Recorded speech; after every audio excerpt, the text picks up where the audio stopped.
Ito ang mainit na balita na dapat malaman at mapanood ng taong bayan at pinag-uusapan ngayon sa mundo ng social media na tila ayaw ipalabas ng bayarang media.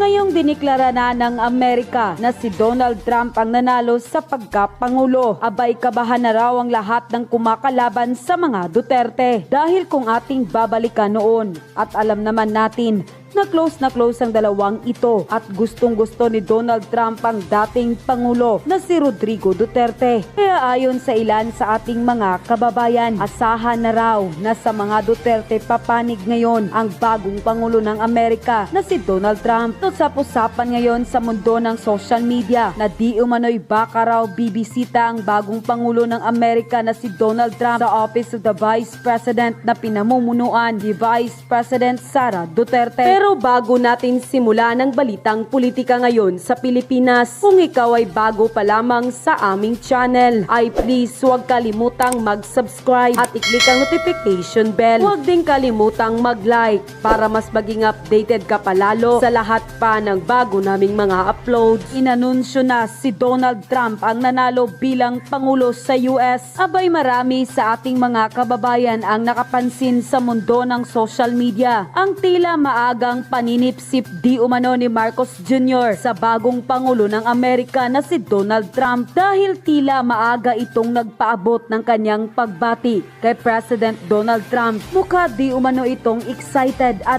feeling close na siya namang pinagtawanan ng marami sa ating mga kababayan sa mundo ng social media. Matapos ang nasabing pagbati ni Marcos Jr. sa kanyang social media, abay tila hindi umano ito pinansin ni President Donald Trump. Ayon sa ilan sa ating mga kababayan, alam naman daw natin na close ang dalawa, si Donald Trump at ang dating Pangulong Rodrigo Duterte, dahil nalathala pa nga ito sa iba't ibang social media platform ang pahayag na gustong-gusto ni President Donald Trump si dating Pangulong Duterte. Tiyak nga daw na nag-aalala na ang ilang buayang mambabatas at ang mga loyalistang bulag sa katotohanan para di umano kay PBBM. Papaano na nga raw ang naratibo ng mga loyalista na ang mga Duterte ay pro-China. Itong si President Donald Trump ay kaibigan niya ang Pangulo ng China na si Xi Jinping. Ang tanong, tatawagin ba nilang pro-China ang bagong presidente ngayon ng US na si Donald Trump? Nagbigay naman ng pagbati ang dating Pangulo ng Pilipinas na si Rodrigo Duterte kay Presidential Donald Trump. Ayon pa sa kanyang pahayag, "Excellency, I extend my warm congratulations on your election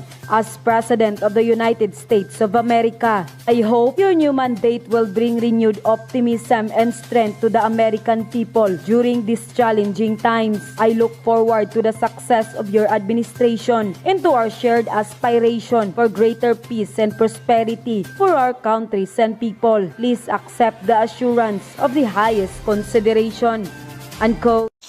Pag-usapan natin ngayon ang inauguration ni US President-elect Donald Trump sa January 20 sa Washington DC. Hindi po naimbitahan ang Pangulong Marcos Jr. na mag-attend sa inauguration. Okay. Ito, balita ng GMA News Online. Marcos not invited to Trump's inauguration. Envoy Romualdez to attend.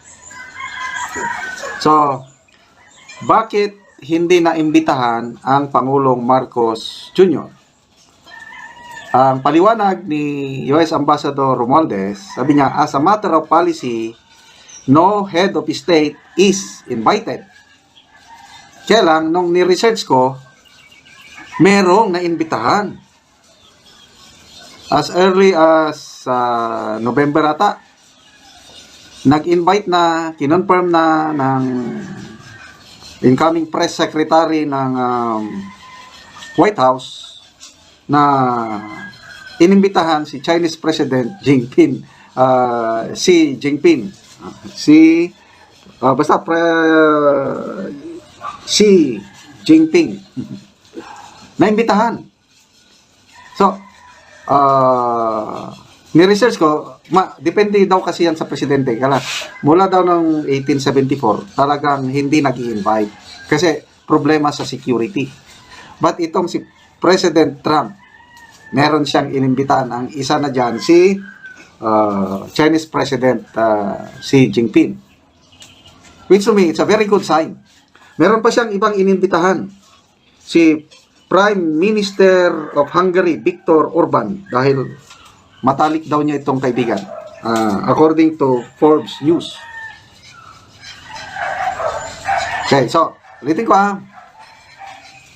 inauguration na ng US President-elect Donald Trump, January 20, US Ambassador Romualdez lang mag-attend. Kasi yun daw as a matter of policy. Ang mga ambassadors lang na nasa Washington DC mag-attend. And nabasa ko, totoo nga, kailang unprecedented ito. Kakaiba talaga itong style ni Donald Trump dahil hindi naman personal, nag-extend ng invitation ang Trump administration kay President Xi of China. So, anong ibig sabihin nito? Ang ibig sabihin, sa ating presidente, siguro, hindi sila masyadong close. I don't know. O kaya, maliit lang tayo na bansa. Kasi China, yun ang second next to US in terms of economy, in terms of military, yan ang kalaban niya sa... Hindi, ang nakikita ko talaga dito yung gusto ni President Donald Trump ang makipagkaibigan. Yung first term niya, yung nabasa ka, kahit stricto siya sa China when it comes to trade, pinupuri niya, personal niyang pinupuri si President Xi. And he considers the Chinese President as his friend. Ganon din ang ating Pangulong Duterte noon, malapit din silang magkaibigan. So, iba yung treatment niya pagdating sa trade kasi Make America Great Again, talagang pinapatawan niya ng mataas na buwis yung mga Chinese, anong tawag nun? Basta, tariff, mataas. So yun, nagkakaroon ng trade war. Kaya lang, pagdating na dito sa relationship, ito, nabasa ko, ito lang November, last year, nung nakipag-meeting si President Xi kay US President Joe Biden, nag-commit ang Chinese President to cooperate with Trump administration dahil kailangan daw na maging stable ang relationship ng US at China. Nabasa ko, ngayon ko lang nabasa, which is a very good sign. Kasi hindi pwedeng mag-away itong dalawang superpower.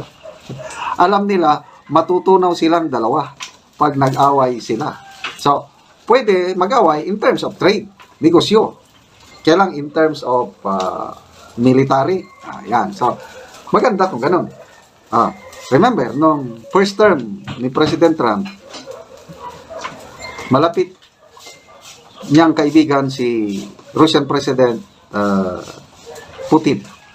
Ito nga, may nabasa akong article na nung umalis na si Trump sa White House, nung natalo na siya, continuous pa rin yung communication, pakikipag-usap, private tawag ni Donald Trump kay Putin. Ganun. And then, kita mo, nung nanalo na siya, nakipag-meeting na siya sa mga world leaders. Ang mga na-meeting niya nakipag-usap na siya is Canadian Prime Minister, yung French President, and then Ukrainian President. Yun yung tatlong head of state na kinausap niya na. So, to me, maganda ang foreign relations policy ni Donald Trump na sana dahil, maalala ko pa, yung North Korean President Kim Jong-un. Ano ba yan? Kim Jong-un? I think si President Trump lang ang US President na nakipag-meet dito sa North Korean leader.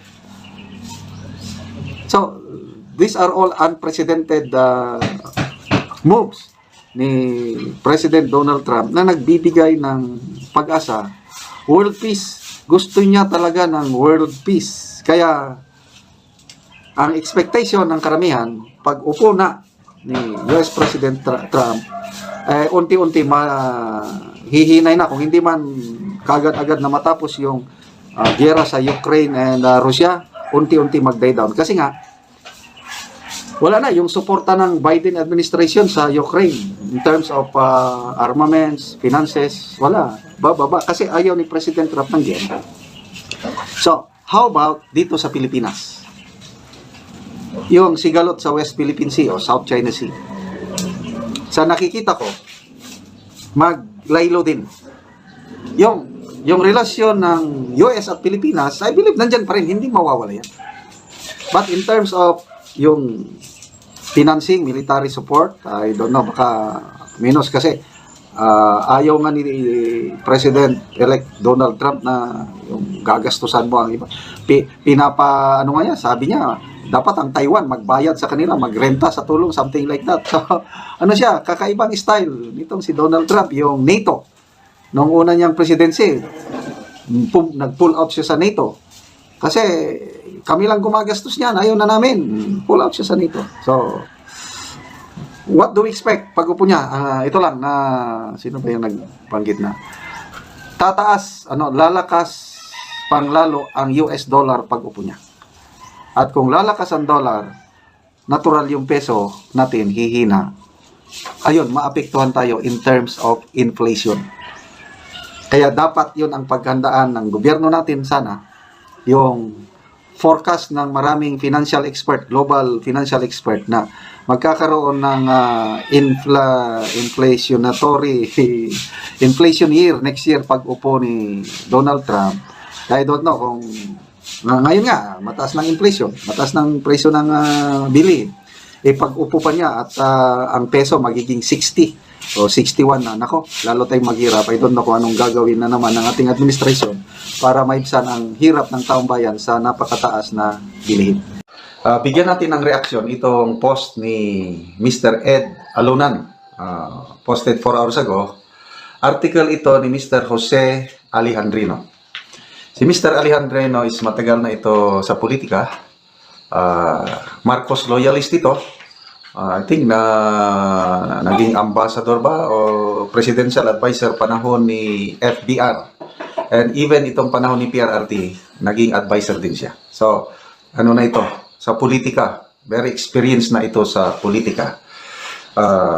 Tungkol ito sa relasyon natin sa United States. Kanya sinasabi. Okay. Why do American leaders take us for granted? Simply because they have no respect for our leaders. Grabe. Ito ngayon, inauguration ni President Trump, hindi imbitado ang Pangulong Marcos Jr. Samantala, ang Chinese President, imbitado. I think Argentina, Hungary, mayroong piling-pili na mga world leaders in-invite. Ang Pilipinas, hindi. Ibig sabihin, mahina ang Pilipinas. We are nothing with the Americans. So ito, ulitin ko. Why do American leaders take us for granted? Simply because they have no respect for our leaders. Okay?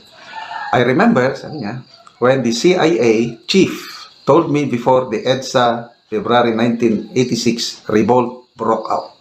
Ito si Mr. Jose Alejandrino, kasama ni Secretary Juan Ponce Enrile noon sa EDSA. Magkaibigan ito.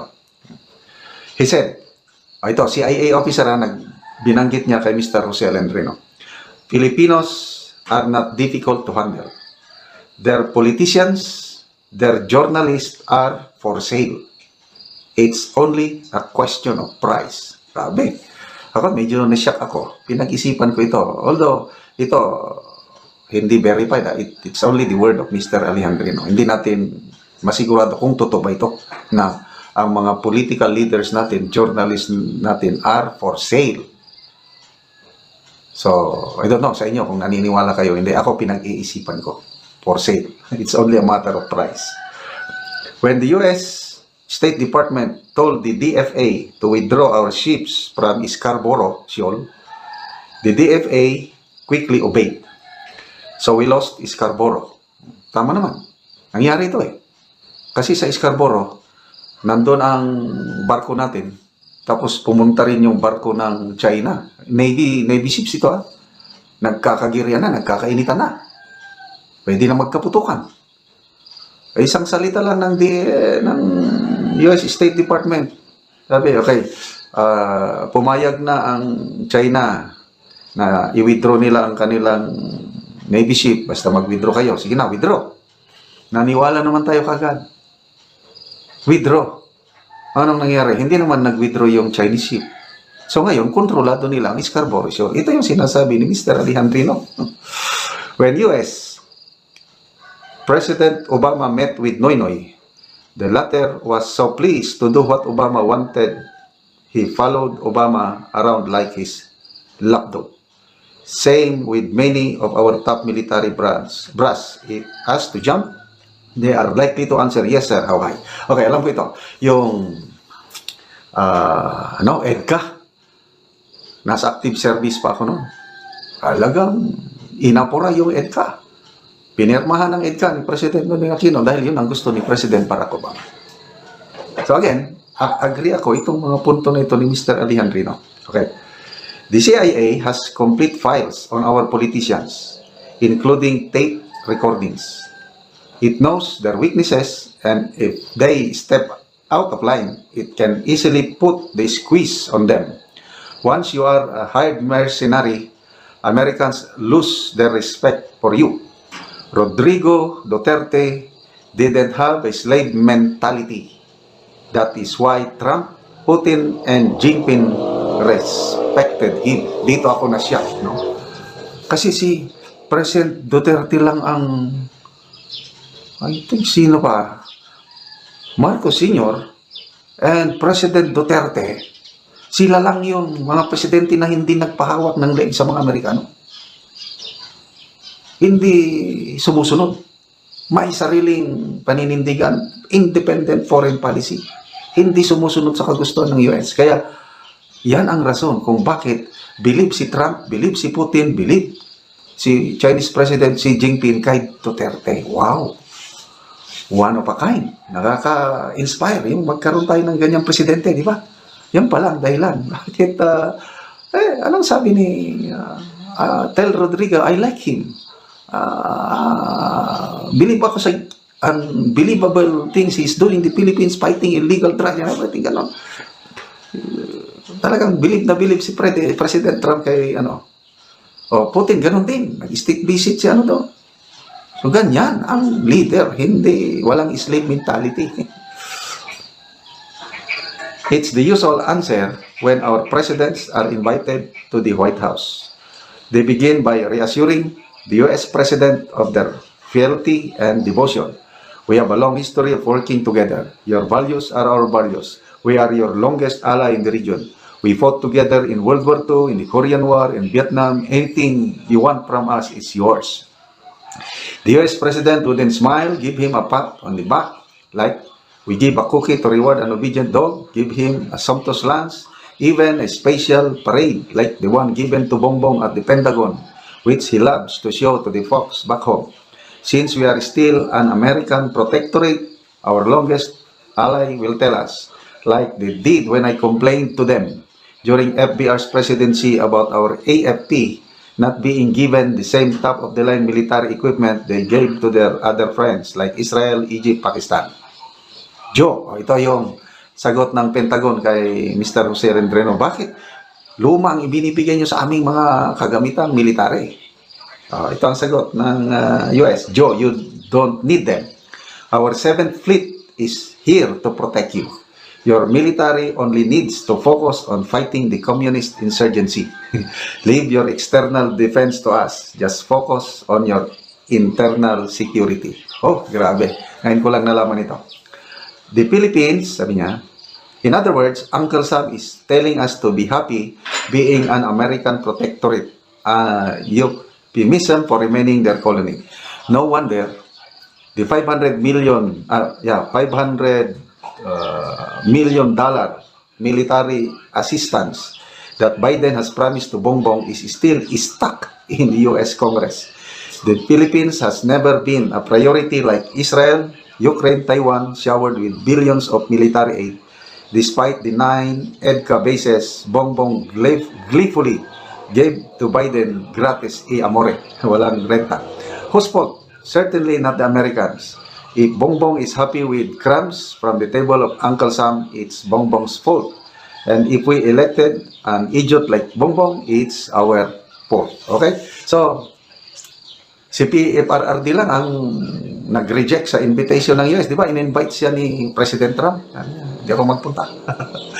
So, throughout his presidency, hindi siya talaga nagpunta. PBB mo yan, nakailan na? 3, 4 na nagpunta sa Amerika. Kaya, grabe. So, I don't know kung anong masasabi niya itong mga sinulat ni Mr.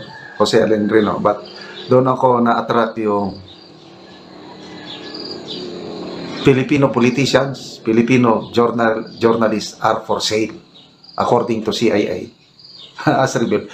So, I don't know kung gaano katotoo. Kaya lang, yung respeto ni Trump, respeto ni Putin, respeto ni Xi Jinping kay PRRD.